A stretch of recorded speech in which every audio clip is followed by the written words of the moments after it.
Et j'invite également les lauréats à nous présenter leur projet. Il s'agit de Martin Moreau et Gaëtan Morène qui remportent l'autre prix coup de cœur du jury.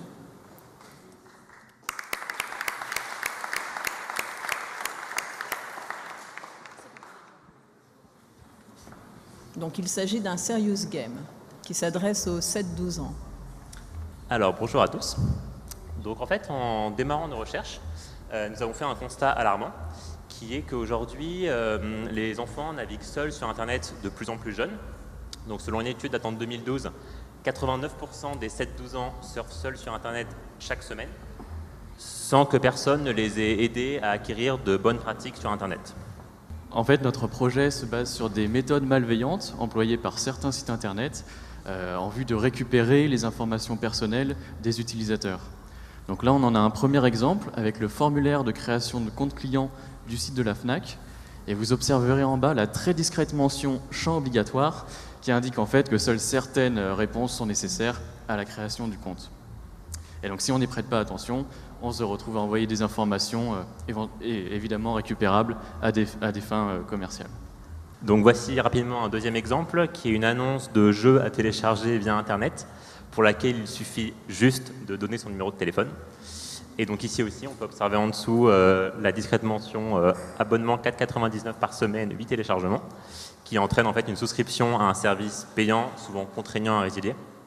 Donc c'est un piège quand même assez vicieux, c'est-à-dire que le fait de remplir le formulaire étant un obstacle pour pouvoir jouer, on a tendance à vouloir rapidement donner son numéro pour se débarrasser de cette étape ennuyeuse. Voilà, donc malheureusement, ces méthodes sont trop peu connues et non recensées à l'heure actuelle, et les outils pédagogiques pour les contrer sont quasi inexistants. Donc il nous a semblé primordial d'en créer un, et donc nous avons conçu et imaginé un serious game, ou jeu éducatif pour enfants. L'idée, c'est de confronter les jeunes de 7 à 12 ans à ces situations piégeuses, afin de les préparer pour que, lorsqu'ils les rencontreront réellement sur Internet, ils aient les bons réflexes et puissent ainsi protéger leurs données personnelles. Donc on a fait en fait une petite vidéo de simulation de ce que serait notre jeu une fois développé. Et donc on vous propose de découvrir les 30 premières secondes de cette vidéo. Notre jeu prendrait la forme d'un site internet sur lequel l'enfant serait amené à discuter avec un personnage fictif, Rob. Afin de personnaliser cet interlocuteur selon ses goûts, l'enfant est invité à répondre à quelques questions. La conversation peut alors commencer. À chaque échange, l'enfant choisit en cliquant la réponse qu'il souhaite envoyer.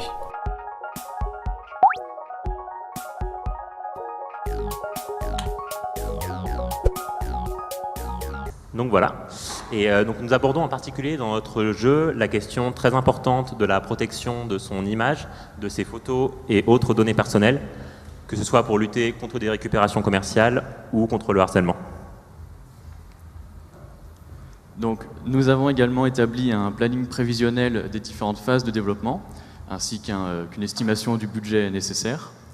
Et donc, par exemple, dans cette première phase, la phase de développement graphique, il s'agira d'affiner l'identité visuelle de notre jeu pour le rendre le plus immersif et le plus amusant possible. Nous devrons donc dans une deuxième phase poursuivre le travail de l'écriture de l'arbre de dialogue de notre jeu, c'est-à-dire de l'ensemble des textes possibles, en trouvant le ton juste, car les enfants que nous visons sont à un âge charnière auquel le fait d'être considérés comme des bébés sera très rédhibitoire, et à l'inverse, un ton trop austère pourra bien sûr ennuyer ou repousser. Voilà, et enfin la phase de développement et de test pour donner vie au projet. Donc en étant lauréat, nous avons déjà eu la chance de recevoir une dotation, et c'est vrai qu'on a vraiment envie de développer ce projet, donc on va continuer à le faire évoluer, à lever des fonds éventuellement, et à bien sûr échanger avec la CNIL et ses partenaires, que nous remercions encore, pour pouvoir faire évoluer le projet.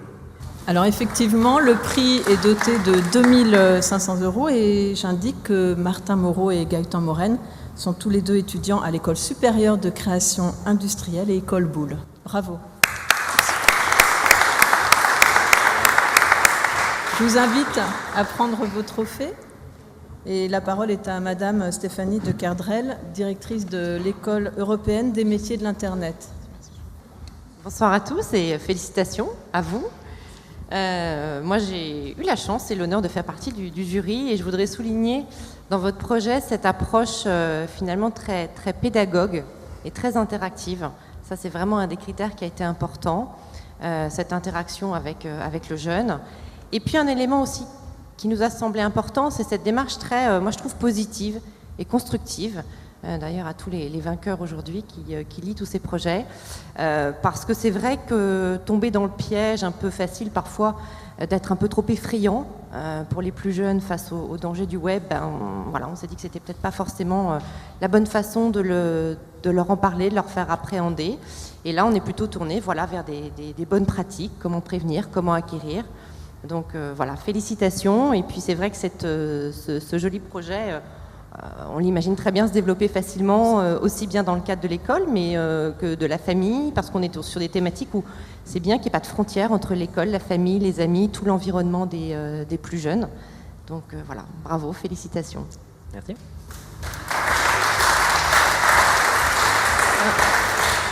Un mot de Madame Catherine Luquet de la Fondation SNCF.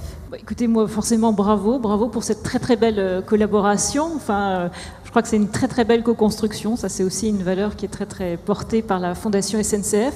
Moi, j'ai beaucoup apprécié. Alors, j'ai pas participé au jury, mais j'ai lu le pitch de votre projet. Et ce qui m'a plu, pour avoir un peu travaillé dans tout ce qui était prévention, sécurité, c'est que vous parliez de réflexes. Et je crois que c'est important, surtout pour des enfants si jeunes, qu'ils acquièrent très rapidement des réflexes. C'est-à-dire qu'il faut effectivement que ça devienne automatique et que quand ils sont confrontés à une situation à risque, ils acquièrent ces réflexes. Et puis, alors tout à l'heure, on en riait tout à l'heure parce que quand vous disiez on a 10 ans de trop par rapport à eux, moi je trouve que ça a aussi une vertu que ce soit des jeunes qui fassent des projets pour les jeunes. Même si vous avez l'impression qu'il y a un décalage avec vos publics, imaginez si c'était nous qui disions ça. Donc en tous les cas, bravo, parce que c'est un très très beau projet. Merci. Bravo à vous. Merci.